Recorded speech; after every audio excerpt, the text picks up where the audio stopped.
안녕하세요. 다들 좋은 한 주 보내고 계신가요? 우리가 보통 주식 투자를 거론할 때 차트 분석이나 회사 분석, 정보 싸움이라는 말을 쓰기도 하지만 주식 투자를 잘하기 위해서는 감정을 컨트롤할 줄 알아야 한다라는 말도 자주 듣습니다. 차트 분석과 회사 분석을 많이 한다고 해도 사람이기 때문에 장기 투자를 생각하고 투자를 했는데 매수한 주식이 2배 정도 오르면 팔고 싶다라는 생각이 들기도 하고, 어떤 분들은 지금 2배가 오른 주가가 다시 내려갈까봐 원래 주식을 매수했을 때의 계획과는 다르게 일찍 매도하는 경우도 많습니다. 반면에 장기 투자 목적으로 매수를 하고 주가가 반으로 떨어져도 마음 편하게 추가 매수를 할 마음으로 주식을 분명히 샀는데 작년처럼 주가가 실제로 50% 이상 떨어지면 겁이 나서 더 떨어지기 전에 팔아야겠다라는 생각에 역시나 처음 계획과는 다르게 큰 손해를 보고 파는 경우도 많습니다. 오늘은 찰리 멍거의 오랜 친구이자 워렌 버핏을 멘토로 삼아서 이 두 분께서 하신 대로 주식 투자를 카피해서 10억을 무려 1조로 만든 퍼브라이 인베스트먼트 펀드의 수장인 빌리어네 투자자 머니시 퍼브라이가 나누는 마켓 크래시와 리세션이 왔을 때 큰 부를 쌓을 수 있는 3가지 투자 전략과 노하우를 함께 나누도록 하겠습니다. 이분께서 이번 영상에서 나누는 내용은 개인적으로 생각했을 때 리세션뿐만 아니라 어느 시기이건 간에 주식 투자를 할 때 반드시 참고할 만한 3가지 규칙이다라는 생각이 들고 여러분들의 투자에 분명히 큰 도움이 될 거라는 생각에 오늘 영상을 만들게 되었습니다. 자, 그러면 디스크레이머만 듣고 영상 바로 보도록 하겠습니다. 제가 만든 컨텐츠들은 어디까지나 정보 전달을 위한 영상들이기 때문에 절대 영상만 보시고 주식들을 매도하지 마시기 바라고요.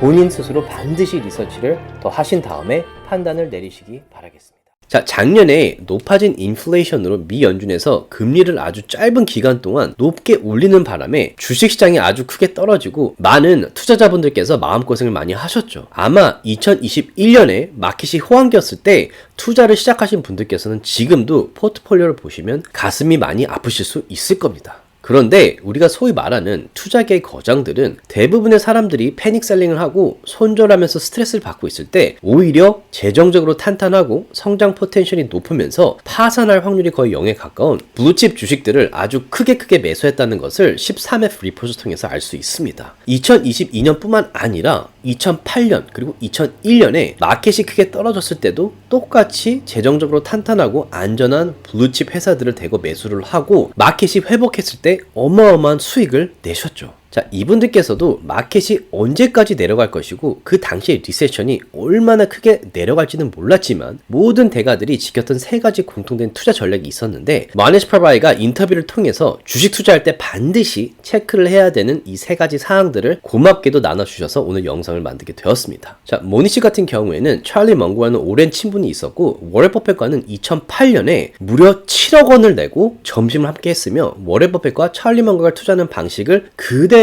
따라해서 10억 원을 1조 원으로 만들어낸 엄청난 투자가입니다. 자, 이런 모니시가 나누는 리세션이나 마켓 크래시가 왔을 때 반드시 체크를 하고 나서 투자해야 되는 3가지 규칙을 한번 들어보겠습니다. 자, 첫 번째 나누는 내용이 특히나 지금처럼 마켓이 불안하고 크래시가 왔을 때 정말 중요하게 체크해야 되는 규칙이 아닌가라는 생각이 듭니다. Say you have some small city in England and it has no Thai restaurant, for example.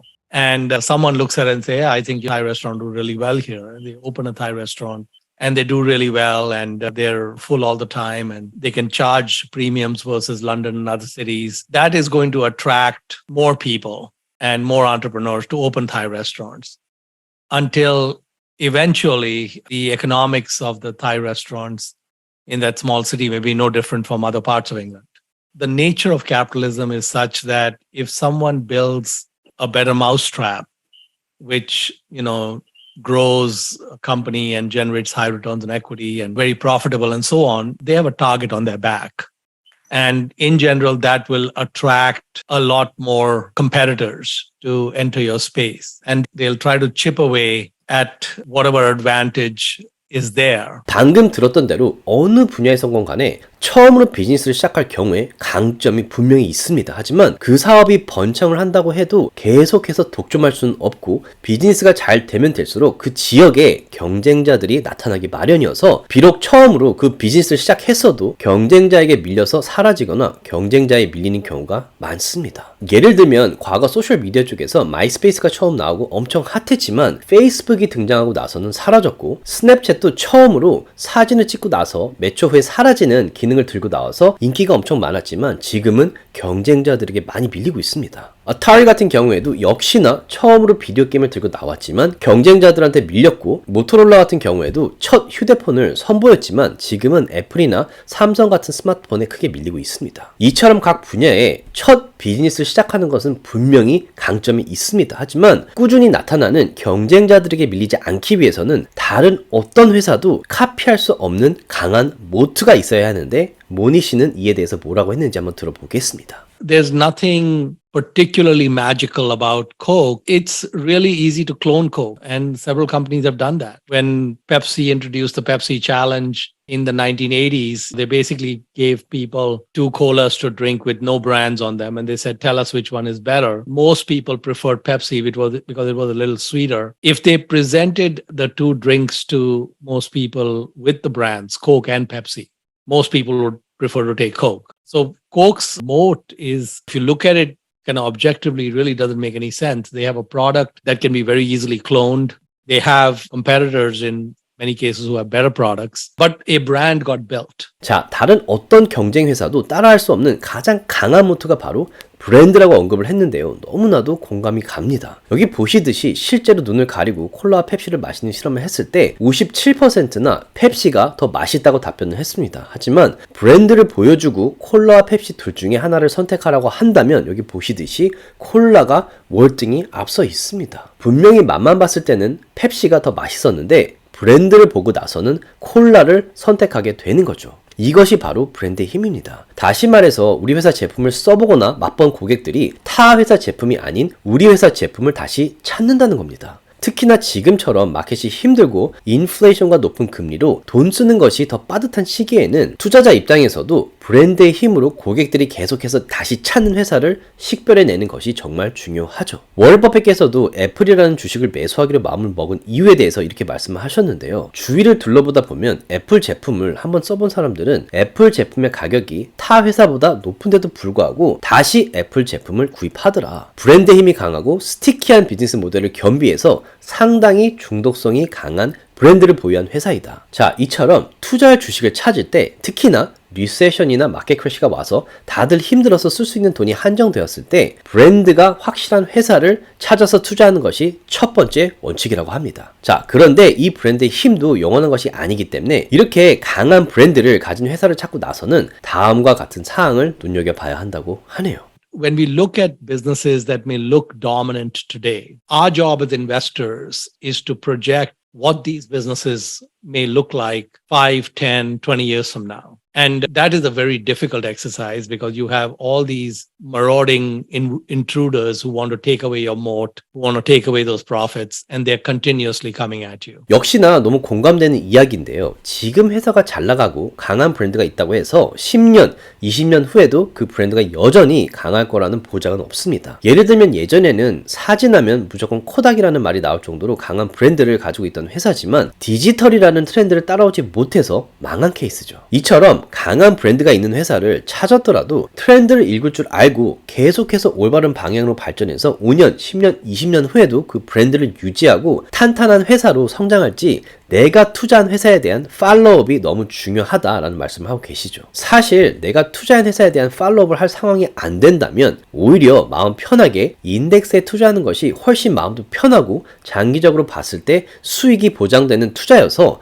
워런 버핏도 대부분의 투자자들에게 추천하는 방법이고, 더 놀라운 사실은 20년간 투자를 했을 경우 인덱스에 투자를 하고 신경 안 쓴 경우 94%의 펀드 매니저들보다 수익이 더 많았다는 리서치 결과가 나왔습니다. 다시 말하면 내가 인덱스에만 꾸준히 투자를 하고 신경을 하나도 쓰지 않아도 우리가 소위 말하는 투자를 잘한다는 헤지펀드들의 94%보다 수익률이 좋은 투자를 한 겁니다. 자, 그리고 나서 오늘 나누신 세 가지 규칙 중에 개인적으로 가장 중요한 규칙이라고 생각되는 사항을 나누셨는데 한번 들어보겠습니다. One of the arrows in our quiver as value investors is patience. So in general, we don't really have, for the most part, an information edge. So if I'm looking at a business, there's not much I'm going to be able to come up with about that business that a lot of other people haven't figured out or are capable of figuring out. Then there can be another edge, which is an analytics edge, which is two individuals have the same information,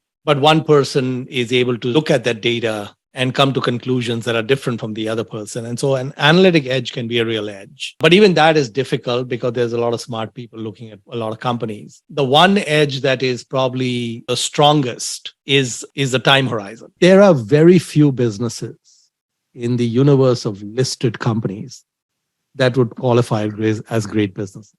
Probably, I would say less than 5% or 3% of listed companies would qualify as great businesses. If you find yourself in the very happy situation of fractional ownership of one of those businesses, hang on for dear life. 정말 너무너무 공감되는 부분입니다. 장기 투자를 하는 것만큼 중요하고 결과적으로 큰 수익을 가져다주는 투자 전략은 없다고 저도 개인적으로 생각을 합니다. 머니 씨가 말한 대로 이제는 인터넷의 발달로 회사에 대한 정보와 차트를 분석하는 플랫폼들은 누구나 사용하고 찾을 수 있기 때문에 투자자들 간에 큰 차이가 없을 겁니다. 하지만 투자한 회사가 성장하고 발전하는 동안 인내심을 가지고 기다려줄 수 있느냐 없느냐에 따라서 수익에 큰 차이가 난다고 하네요. 월가나 헤지펀드들 같은 경우에는 장기 투자가 아니라 분기별 실적에 따라서 매수 매도를 합니다. 그럴 수밖에 없는 게 고객들에게 수익을 돌려줘야 되기 때문이죠. 그리고 그렇기 때문에 분기 실적 기간에 이런 헤지펀드들의 큰 매수와 매도에 따라서 주가가 크게 오르고 내리는 겁니다. 많은 사람들은 이런 분기 실적 시기에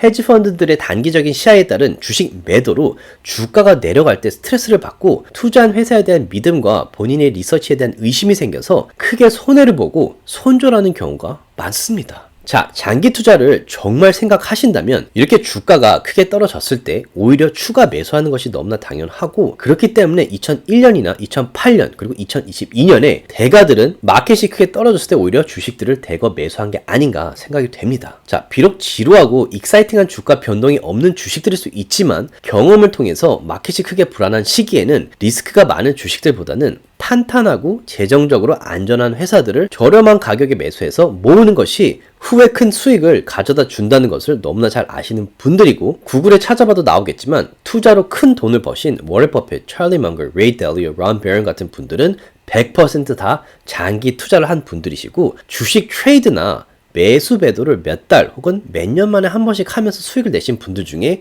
탑 10 안에 드신 분들은 단 한 분도 없습니다. 자, 이상 오늘은 마니시 파브라이가 투자할 때 가장 중요하다고 생각하는 3가지 사항들을 나눠봤습니다. 조금이라도 도움이 되셨다면 주위 분들과 나눠주셨으면 너무 고맙겠고요. 구독과 라이크를 해주시면 더욱 감사하겠습니다.